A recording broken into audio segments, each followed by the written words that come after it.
ओम शांति। आज हम 15 अक्टूबर के साकार मधुर महावाक्य सुनेंगे। मुरली का सार बाबा ने कहा, मीठे बच्चे कर्म करते स्वयं को आशिक समझ, एक मुझ माशूक को याद करो। कर्म करते भी स्वयं को आशिक समझो। किसका आशिक? परमात्मा का आशिक। परमात्मा माशूक और मैं उसका आशिक। याद से ही तुम पावन बन पावन दुनिया में जाएंगे।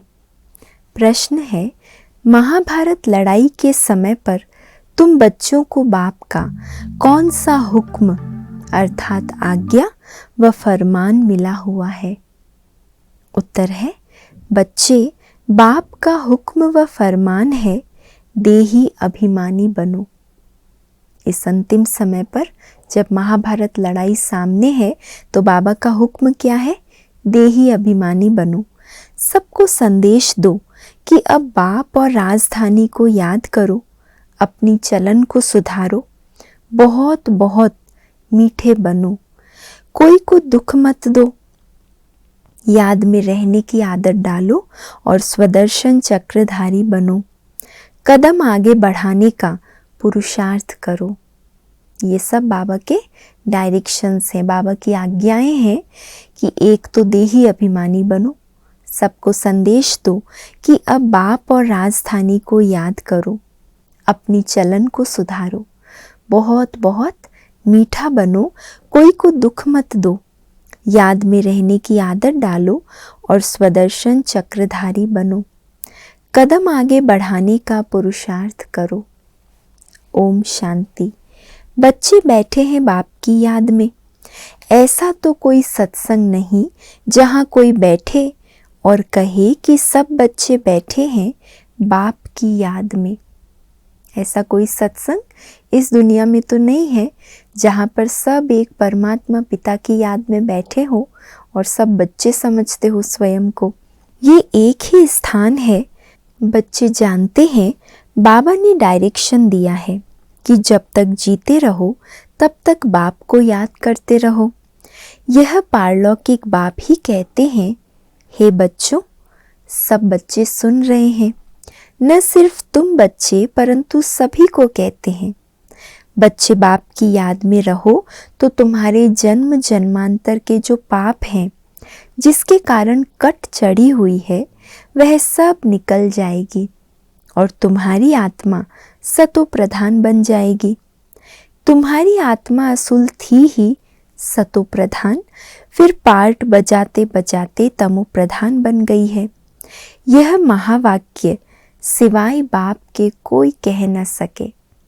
एक बाबा ही है जो ऐसे महावाक्य कह सकते हैं। लौकिक बाप के करके 2-4 बच्चे होंगे, उन्हों को कहेंगे राम राम कहो या पतित पावन सीताराम कहो, अथवा कहेंगे श्री कृष्ण को याद करो। ऐसे नहीं कहेंगे, हे बच्चों अब मुझ बाप को याद करो। बाप तो घर में है, याद करने की बात ही नहीं।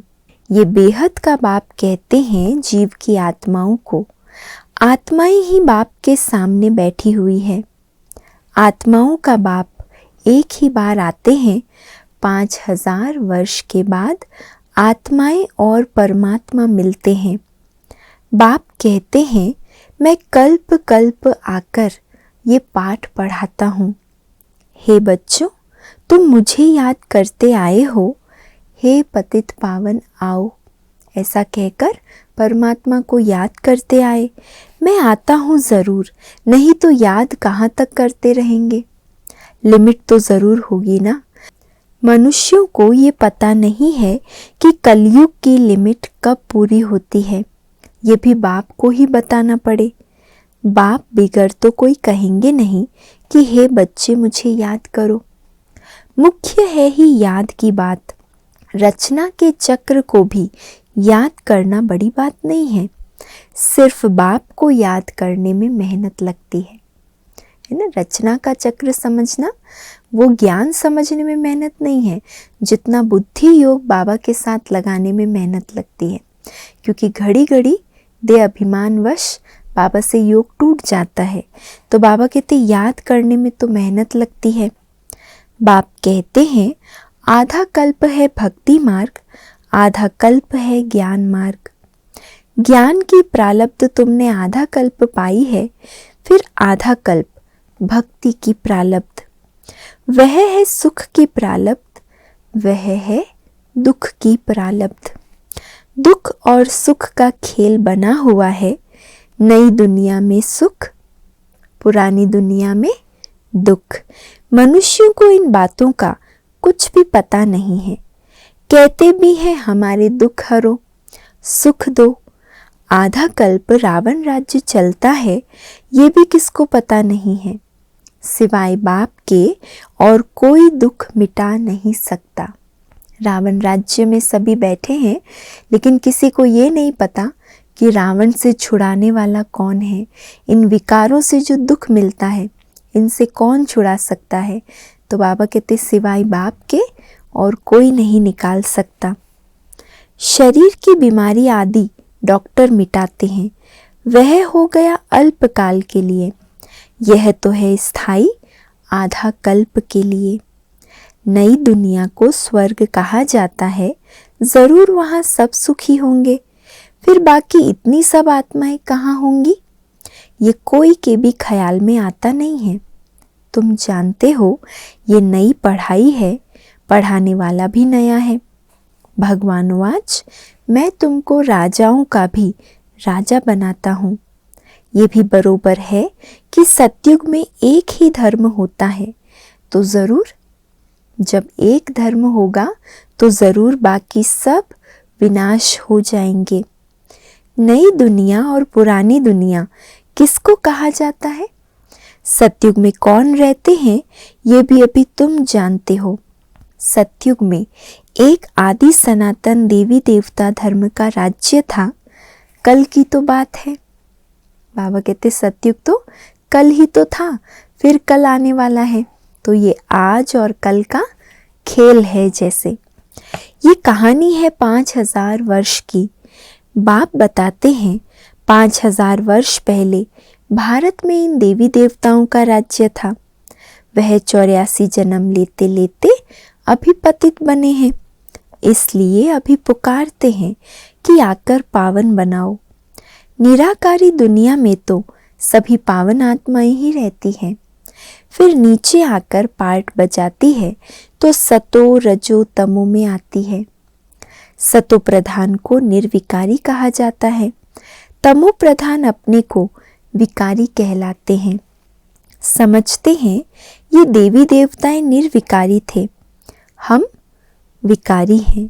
इसलिए बाप कहते हैं देवताओं के जो पुजारी है उन्हों को यह ज्ञान झट बुद्धि में बैठेगा। क्योंकि देवी देवताओं के प्रति जो भावना है, तो जब उनकी हिस्ट्री ज्योग्राफी सुनेंगे, बायोग्राफी समझेंगे, तो बाबा कहते झट समझ जाएंगे, क्योंकि देवता धर्म वाले हैं। अभी तुम जानते हो जो हम पूज्य थे वही पुजारी बने हैं।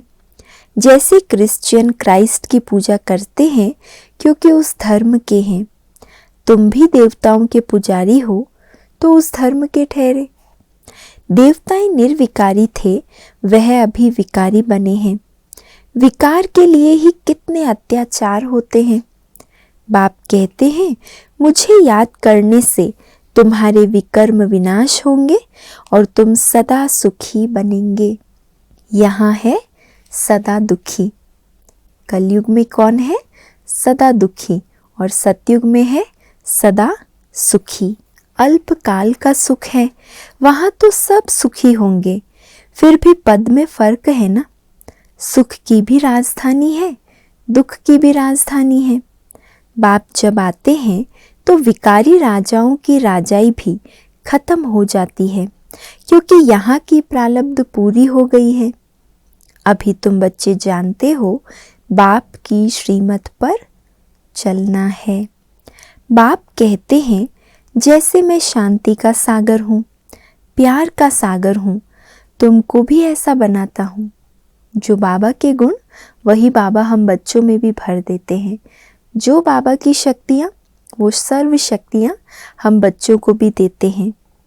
ये महिमा एक बाप की है, कोई मनुष्य की महिमा नहीं है। तुम बच्चे जानते हो बाप पवित्रता का सागर है। हम आत्माएं भी जब परम धाम में रहती हैं तो पवित्र हैं। यह ईश्वरीय नॉलेज तुम बच्चों के पास ही है और कोई जान न सके। जैसे ईश्वर ज्ञान का सागर है, स्वर्ग का वर्षा देने वाला है, उन्हें बच्चों को आप समान भी जरूर बनाना है। पहले तुम्हारे पास बाप का परिचय नहीं था, अभी तुम जानते हो परमात्मा जिसकी इतनी महिमा है वह हमको ऐसा ऊंच बनाते हैं तो अपने को ऐसा ऊंचा बनाना पड़े। जिसकी महिमा खुद की इतनी ऊंचे ते ऊंची है वो खुद आकर हमें भी इतना ऊंच बनाते हैं। तो बाबा कहते हैं हमें भी पुरुषार्थ करना है स्वयं को ऐसा ऊंचा बनाने का। कहते हैं ना, इनमें दैवी गुण बहुत अच्छे हैं। जैसे देवता किसका शांत स्वभाव होता है, किसको गाली आदि नहीं देता है तो उनको अच्छा आदमी कहा जाता है। परंतु वह बाप को, सृष्टि चक्र को नहीं जानते हैं। अब बाप आकर तुम बच्चों को अमर लोक का मालिक बनाते हैं। नई दुनिया का मालिक बाप बिगर कोई बना नहीं सकता। ये है पुरानी दुनिया, वो है नई दुनिया। वहाँ देवी देवताओं की राजधानी होती है। कलयुग में वह राजधानी है नहीं, बाकी अनेक राजधानियाँ हैं। अब फिर अनेक राजधानियों का विनाश हो और एक राजधानी स्थापन होनी है। जरूर जब राजधानी नहीं हो तब बाप आकर स्थापन करे, सो तो सिवाय बाप के और कोई कर ना सके। तुम बच्चों का बाप में कितना लव होना चाहिए। जो बाप कहेंगे सो करेंगे ज़रूर। कैसा लव हो बाबा से हमारा। जैसे शुरू में बाबा ने कहा आशिक और माशूक। जैसे आशिक का माशूक से इतना प्यार होता है, कभी भी माशूक का कोई बात आशिक टालता नहीं। बाबा से हमारा ऐसा लव होना चाहिए। जो बाबा ने क्या कहा, जो बाप कहेंगे सो हम करेंगे ज़रूर। जैसे आशिक और माशूक का बाबा ने एग्जाम्पल दिया ना, तो दोनों एक दूसरे का कहा कभी टाल नहीं सकते। ज़रूर एक ने कहा और दूसरा उसे करके दिखाता है। तो आशिक का माशूक से जितना प्यार होता है, ऐसा हमारा भी बाबा से प्यार हो। एक तो बाप कहते हैं मुझे याद करो और सर्विस करो, दूसरों को रास्ता बताओ। देवी देवता धर्म वाले जो होंगे उनको असर पड़ेगा ज़रूर।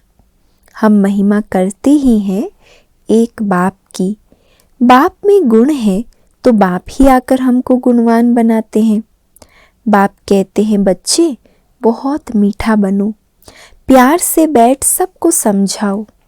भगवानोवाच माम एकम याद करो तो मैं तुमको स्वर्ग का मालिक बनाऊंगा। तुम्हें अब वापस घर जाना है। पुरानी दुनिया का महाविनाश सामने खड़ा है। आगे भी महाभारी महाभारत लड़ाई लगी थी। भगवान ने राजयोग सिखाया था। अब अनेक धर्म हैं। सतयुग में एक धर्म था जो अब प्रायलोप हो गया है। अब बाप आकर अनेक धर्मों का विनाश कर एक धर्म की स्थापना करते हैं। बाप समझाते हैं मैं यह यज्ञ रचता हूँ, अमरपुरी जाने के लिए तुमको अमर कथा सुनाता हूँ। अमर लोक जाना है तो मृत्यु लोक का ज़रूर विनाश होगा। बाप है ही नई दुनिया का रचयिता, तो बाप को ज़रूर यहाँ ही आना पड़े। अब तो विनाश ज्वाला सामने खड़ी है, फिर समझेंगे तो आप सच कहते हो। बरोबर ये वही महाभारत लड़ाई है। यह नामी ग्रामी है तो ज़रूर इस समय भगवान भी है। भगवान कैसे आता है ये तो तुम बता सकते हो, क्योंकि हमने ही डायरेक्ट परमात्मा की पालना ली है, डायरेक्ट परमात्मा से हमने पढ़ाई पढ़ी है, तो इसीलिए हम ही बता सकते हैं कि भगवान आता है ज़रूर। तुम सबको बताओ कि हमको तो डायरेक्ट भगवान समझाते हैं। वह कहते हैं तुम मुझे याद करो। सतयुग में तो सभी सतो प्रधान है, अभी तमो प्रधान है, अब फिर सतो प्रधान बनो, तब मुक्ति जीवन मुक्ति में जाओ। बाप कहते हैं सिर्फ मेरी याद से ही तुम सतो प्रधान बन सतो प्रधान दुनिया का मालिक बन जाएंगे। हम रूहानी पंडे हैं, यात्रा करते हैं मन मना भव की। बाप आकर ब्राह्मण धर्म, सूर्यवंशी चंद्रवंशी धर्म स्थापन करते हैं। बाप कहते हैं मुझे याद नहीं करेंगे तो जन्म जन्मांतर के पापों का बोझा उतरेगा नहीं। ये बड़े ते बड़ा फुरना है। कौन सा है बड़े ते बड़ा फुरना? फुरना माना चिंता। अगर बाबा को याद नहीं करेंगे तो जन्म जन्मांतर के पापों का बोझा नहीं उतरेगा। ये है सबसे बड़ी चिंता। कर्म करते धंधा करते मेरे आशिक मुझ माशूक को याद करो। बाबा हमसे डायरेक्ट बात कर रहे। कोई भी कर्म करते धंधा धोरी करते, हे मेरे आशिक बच्चे मुझ माशूक को याद करो। कौन ऐसे प्यार से कहेगा इतना बार कि मुझे याद करो, मुझे याद करो। हर एक को अपनी पूरी संभाल करनी है। बाप को याद करो, कोई पतित काम नहीं करो। घर घर में बाप का संदेश देते रहो कि भारत स्वर्ग था, लक्ष्मी नारायण का राज्य था, अभी नर्क है। नर्क के विनाश के लिए ये वही महाभारत लड़ाई है। अब देही अभिमानी बनो, बाप का फरमान है। क्या फरमान बाबा ने दिया? देही अभिमानी बनो, बाप का फरमान है। मानो व ना मानो, हम तो आए हैं तुमको संदेश सुनाने। बाबा का तो फर्ज है बताना, सो बाबा बता रहे हैं। मानना ना मानना ये तो बच्चों के ऊपर है। बाप का हुक्म है सबको संदेश सुनाओ। बाप से पूछते हैं कौन सी सर्विस करें? बाबा कहते हैं संदेश देते रहो, बाप को याद करो, राजधानी को याद करो। अंतमति सुगति हो जाएगी। मंदिरों में जाओ, गीता पाठशालाओं में जाओ, आगे चलकर तुमको बहुत मिलते रहेंगे। तुमको उठाना है देवी देवता धर्म वालों को। बाप समझाते हैं बहुत बहुत मीठा बनो। बाबा के बने हैं, ऊंचे ते ऊंचे विश्व के मालिक बनने वाले हैं, इतना ऊंच वर्षा पाने आए हैं। तो बाबा की भी कई डायरेक्शंस भी उसके लिए देते हैं। बहुत बहुत मीठे बनो, खराब चलन होगी तो पद भ्रष्ट हो जाएगा। कोई को दुख मत दो, टाइम बहुत थोड़ा है। बी लव्ड बाप को याद करो, जिससे स्वर्ग की राजाई मिलती है। कोई की मुरली नहीं चलती तो सीढ़ी के चित्र के आगे बैठ सिर्फ यह ख्याल करो, ऐसे ऐसे हम जन्म लेते हैं, ऐसे चक्र फिरता रहता है, तो आपे ही वाणी खुल जाएगी। देखो बाबा वाचा सेवा करने में भी अगर किसी को हिचक आती है, वाणी खुलती नहीं, उसका भी बाबा तरीका बता रहे हैं कि सीढ़ी के चित्र के सामने बैठकर सिर्फ ये ख्याल करो, हम ऐसे ऐसे जन्म लेते हैं, ऐसे चक्र फिरता रहता है, तो आपे ही वाणी खुल जाएगी। जो बात अंदर आती है वह बाहर जरूर निकलती है ना। जिस बात का अंदर में बार बार हम विचार सागर मंथन करते हैं तो वही बात फिर हमारे मुख से भी बाहर आती है। याद करने से हम पवित्र बनेंगे और नई दुनिया में राज्य करेंगे। हमारी अब चढ़ती कला है तो अंदर खुशी होनी चाहिए। हम मुक्ति धाम में जाकर फिर जीवन मुक्ति में आएंगे। बड़ी ज़बरदस्त कमाई है। धंधा धोरी भल करो, सिर्फ बुद्धि से याद करो। याद की आदत पड़ जानी चाहिए। स्वदर्शन चक्रधारी बनना है। चलन खराब होगी तो फिर धारणा नहीं होगी। अगर चलन ठीक नहीं होगी तो बाबा कहते धारणा भी नहीं होगी। किसको समझा नहीं सकेंगे। कदम आगे बढ़ाने का पुरुषार्थ करना चाहिए, पीछे नहीं आना चाहिए। प्रदर्शनी में सर्विस करने से बहुत खुशी होगी। सिर्फ बताना है कि बाप कहते हैं मुझे याद करो। देहधारियों को याद करने से विकर्म बनेंगे। कर्मों की गुह्य गति यही है, देहधारियों को याद करेंगे तो विकर्म और बनते जाएंगे, और विदेही बाप को याद करेंगे तो एक तो पिछले विकर्म जो हो गए वो नष्ट होंगे, आगे के लिए कुछ भी गलत खाता जमा नहीं होगा, और आत्मा का पुण्य खाता बढ़ता जाएगा।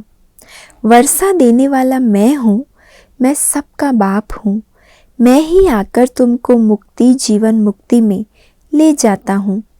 प्रदर्शनी मेले में सर्विस करने का बहुत शौक होना चाहिए, सर्विस में अटेंशन देना चाहिए।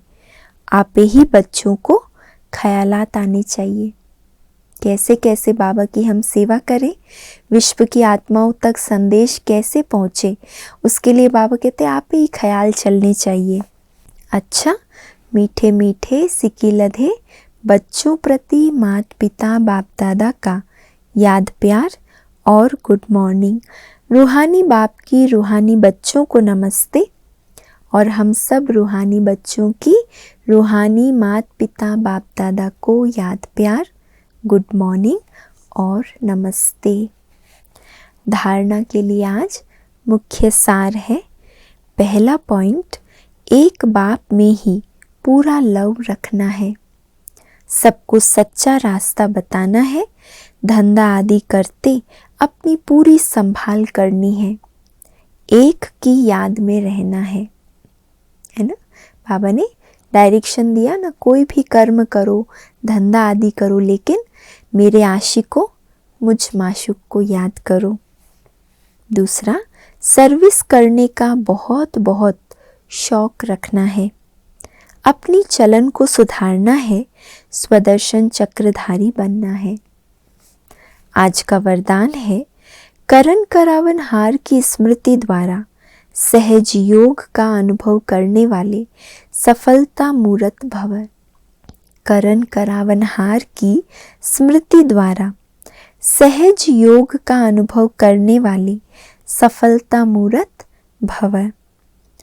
कोई भी कार्य करते यही स्मृति रहे कि इस कार्य के निमित्त बनाने वाला बैकबोन कौन है। बिना बैकबोन के कोई भी कर्म में सफलता नहीं मिल सकती। इसलिए कोई भी कार्य करते सिर्फ यह सोचो, मैं निमित्त हूँ, कराने वाला स्वयं सर्वसमर्थ बाप है। यह स्मृति में रख कर्म करो तो सहज योग की अनुभूति होती रहेगी। फिर यह सहज योग वहाँ सहज राज्य कराएगा, यहाँ के संस्कार वहाँ ले जाएंगे। जो सहज योगी होंगे तो वहाँ सहज राज्य भी करेंगे, जो यहाँ संगम में संस्कार धारण करेंगे वही वहाँ सतयुग में साथ लेकर जाएंगे। स्लोगन है, इच्छाएं परछाई के समान है, आप पीठ कर दो तो पीछे पीछे आएगी। इच्छाएं कैसी है, हमारा परछाया है, अगर परछाई को पकड़ने की कोशिश करेंगे तो थक जाएंगे, लेकिन उसको पीठ कर लो तो खुद परछाई आपके पीछे आएगी। तो इसीलिए बाबा कहते हैं, इच्छाएं परछाई के समान है, आप पीठ कर दो तो पीछे पीछे आएगी। और आज का व्यक्त इशारा है, समय की समीपता के प्रमाण अभी सच्चे तपस्वी बनो। आपकी सच्ची तपस्या व साधना है ही बेहद का वैराग्य। सच्ची तपस्या व साधना क्या है? बेहद का वैराग्य। अभी चारों ओर पावरफुल तपस्या करनी है, जो तपस्या मनसा सेवा के निमित्त बने। ऐसी पावरफुल सेवा अभी तपस्या द्वारा शुरू करो। तो हमें सभी को ऐसी तपस्या करनी है जो मनसा सेवा के द्वारा विश्व में चारों ओर पावरफुल वातावरण बनाए। अच्छा, ओम शांति।